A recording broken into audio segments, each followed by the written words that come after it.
Good morning and welcome to Saline County's FAQ Friday. We're coming to you from Studio B at Salina Media Connection. We're bringing you all the information you need about the services available to you from Saline County. I'm your host, Melissa McCoy, and today we are continuing our series talking about the health department and all the services available there. I have with me Miss Tammie, and you're going to have to help me with your last name. Schneider. Schneider. I thought there was an L in there somewhere. Yes. She is the health department's clinic coordinator. Mm-hmm. And tell us a little bit about the clinic, Tammie. Well, the clinic has several main services that we're able to help provide. Immunizations, family planning, which includes birth control services, well woman type of thing, and then we do sexually transmitted infections, testing, and treatment. Okay, so tell me a little bit about immunizations. That's a hot topic right now with COVID. We have the JCPenney clinic. Yes. What's going on there now? So we are still collaborating with Salina Family to do a lot of the outreach as far as the COVID vaccine goes. And so we aren't directly doing that at the health department, but are helping provide that outreach for the COVID vaccine specifically. We do offer infant to adulthood vaccines. So obviously it's very important to keep up on those infant and adolescent shots, especially at that 2, 4, 6 month time frame for the infants. And then adolescents, of course, is that 11 to 12-year-old is what we try to capture them at.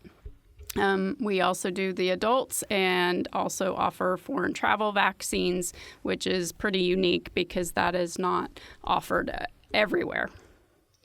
Fascinating. And flu clinic as well, correct? Correct. So in the fall, usually the first Wednesday of October, we will offer a big, huge drive-through clinic at the 4-H building, as well as people can walk in. And then we start offering flu vaccines as soon as they're available. So it's summer now, so people aren't really thinking about back-to-school shots yet. But what do people need to know about? Well, it is important to go ahead and kind of get going on those back-to-school shots because everybody kind of waits to the last minute. And so then it's hard for them to get into their doctors, and then our appointments get full. So it is important to kind of spread that out and get that going. Obviously, back-to-school shots focus a lot on that 4 to 5-year-old for the kindergartners, and then obviously the adolescents. They have added the meningitis vaccine to that adolescent schedule a couple years ago, so that's something that we're definitely trying to get kids caught up on. I think the other important thing is that meningitis B is available, but not going to be required by the schools per se, but we don't start that until 16.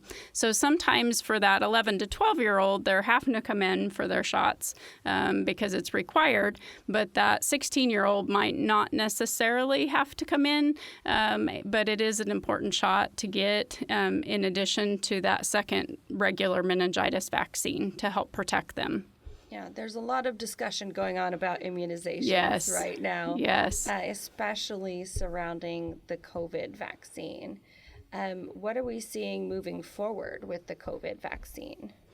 Well, that's I think still to be determined as far as if there's going to be when and if there are boosters recommended, what that's going to look like, how that's going to happen, that type of thing. I think the Pfizer is approved at this point for the 12-year up. However, the other vaccines for the Moderna and the J&J are also in studies to hopefully get some adolescent approval, and then at some point that will hopefully be approved younger than that as well. They're still working on those studies, so it's still to be determined as to when that would happen, but trying to get the adolescents caught up at this point. Yeah, we want everyone to be safe and protected. Absolutely. So that's really, really important. Okay, you mentioned also family planning. Yes. Tell me what that entails. So family planning is kind of a confusing term when you don't work with it, but family planning basically is encompassing the woman who would be childbearing age. So any woman that is having periods and has the potential for pregnancy, we're able to offer services. We work through a grant with the state, and so we are kind of stuck to allowing those services to women of childbearing age and not above that at this stage. So what we would offer would be well woman physical. That includes your breast exam, your physical exam, and then offering any type of birth control. We are able to just offer condoms if that's something that you'd like to do, or pills. We have the depot shot that provides that hormone protection for 3 months. At this point, we also have the NuvaRing and also patches. So we have a wide options available for any type of IUD. We do have small grant fundings for the longer acting devices, such as the Mirena, and Liletta is what we're using now, that we can refer to Maori Clinic and have them insert that if you qualify under certain guidelines. So if you have no insurance and income guidelines, we can help provide that service as well in conjunction and collaboration with Maori Clinic OBGYNs that would then take care of that. So that kind of brings me to my next question. Who can access these services? So pretty much anyone can access the services. We are definitely focused on women who don't have insurance, and then we are able to provide a sliding fee scale that's pretty generous. We go by the federal sliding fee scale guidelines, and so a lot of our women probably end up not paying anything. We don't turn anyone away if they aren't able to pay, even if they are on the fee scale and aren't able to pay. We would not turn you away for services. If you have insurance, we are pretty allotted to just like Blue Cross Blue Shield and Aetna. Those are the two that we accept and offer at this point. But again, competitively for going to an OBGYN for those services and having to pay out of pocket, you just aren't going to beat the rates that we're able to provide. Awesome. What a great service to our community. Absolutely. And is there an age range, age limit? If you're under a certain age, do you need to have a parent with you? So no. We try to focus, obviously, 16 years and above. Okay. We do sometimes have females that are younger than that, but that usually would be the age of where most would come in. We do not require parental consent.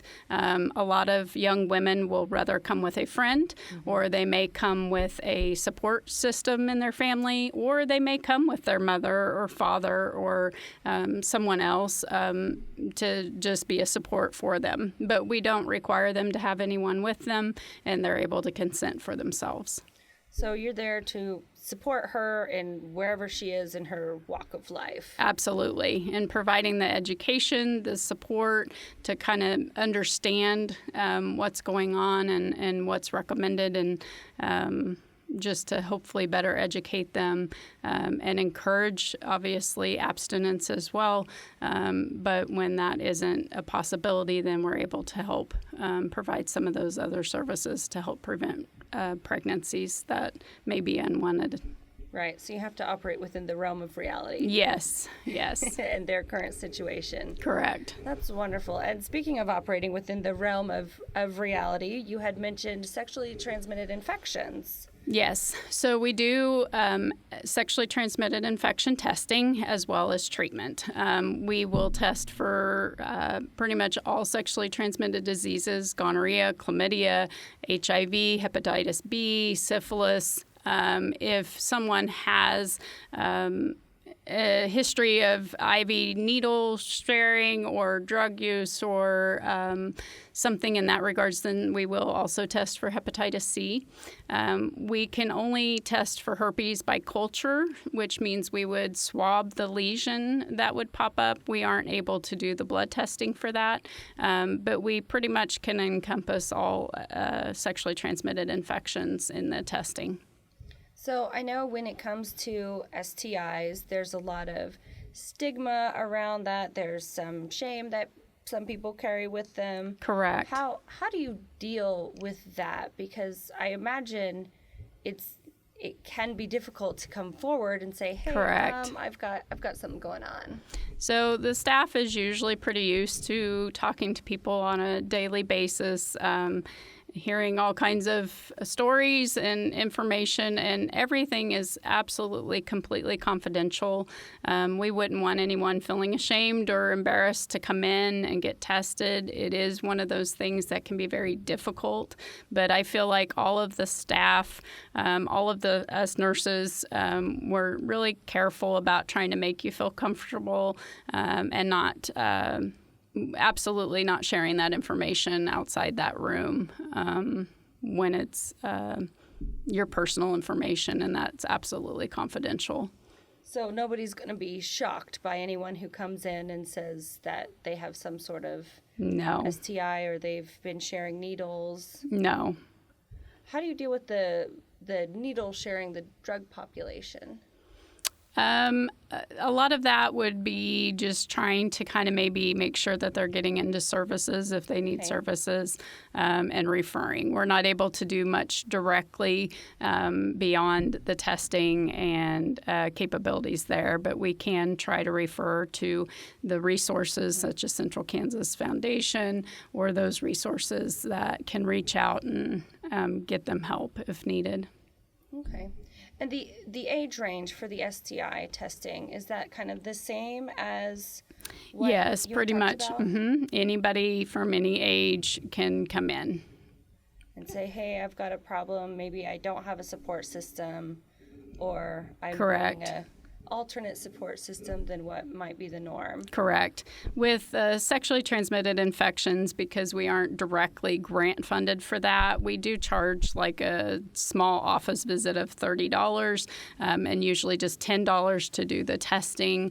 The charges can go up just slightly if there's other needs to see the PA or a pelvic exam or something else that might need to be taken care of or treated. But for the most part, most people can be in that $40 range. And by all means, we would work with someone on payment if they needed to work with that. So we don't want people to be fearful of that either, but unfortunately it works a little bit differently than the family planning services just because we're grant funded with the family planning. So there is a little bit of cost, but we will work with you and don't want that to keep anyone from coming in. Okay. And I don't think we talked about costs with immunizations. How does that work? So immunizations, again, if you have insurance, Blue Cross Blue Shield and Aetna, or a medical card or that type of thing, we're able to bill insurance. For children under the age of 19, there is what's called a VFC program, Vaccines for Children. So we are able to just charge an administration fee. At this time, it's around $20. And again, if a parent cannot pay, we will absolutely not turn you away.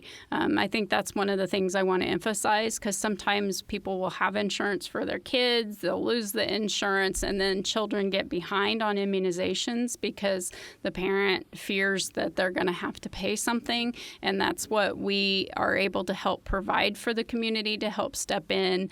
And you can get those vaccines also at the doctors for sure, but sometimes they can charge an office visit in addition to that, whereas ours would just be the administration. So we don't ever want to see kids get completely behind on life-saving vaccines when cost might be a factor, and that's where a parent thinks there's a cost related to that, and we don't want that to shy anybody away. Unfortunately, once you hit the 19 and above age range, then it falls into a little bit more of that responsibility, because we do require payment that day of service if you don't have insurance or have a means to pay for it in that regard. Sure. So it sounds like the clinic offers a lot of services. Yes. To our community. So that's kind of amazing. Yes, it's awesome. Is there anything else you want to say about the clinic? Anything else you want to make sure people know? I have an amazing staff. Datha is our PA, and women just tend to love her because she's really a pretty precious person. So I think she puts a lot of people at ease. When we get our client surveys back, everybody usually mentions that they felt very much at ease with her, and she's very easy to get along with, and does a lot of great education and provides some resources. But we've got a lot of good nursing staff and our secretaries as well. So awesome. That's great. I'm so glad that we have that in our community for everyone to serve. And real quick, is it just Saline County or? No, we are counties? not. Okay. We're surrounding counties. We get people from pretty much anywhere and everywhere. So it is not county specific at all. And one more time, how do people contact you? How do people access those clinic services? Do they call? Do they walk in? So the best way would be to call the 826-6602 number. That comes directly to the clinic side to be has a prompt for scheduling, and then one of the secretaries would call them back if they don't answer. Most often they'll be able to answer, but if they don't, just leave a voicemail and someone will call you back. If you call the main number, the 826-6600 number, that will get you do have a directory to be able to get over to the clinic as well. But the easiest way is just to call and make an appointment. And we occasionally, like for flu shots for adults, we'll offer walk-in for that. We do also offer TB skin testing, which I'd failed to mention. That's usually a walk-in basis, just Monday to Wednesday, and then on Fridays, because Thursdays you have to read it 48 to 72 hours, and we wouldn't be here on the weekend to read it. So okay. I did kind of fail to mention that, but that would be a walk-in basis. But otherwise, we try to schedule everything so someone wouldn't have to wait and waste their time waiting on us to get to them. So. And the clinic is located? At 125 West Elm. The clinic doors are the front main entrance.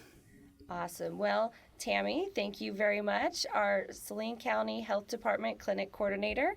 And I hope you will join us next week when we continue our Health Department Services series here on FAQ Friday. And remember to send your questions to us via the Health Department or the county Facebook pages. That's all for now. Thank you so much for tuning in, and we'll see you next week. Thanks, you. Tammie.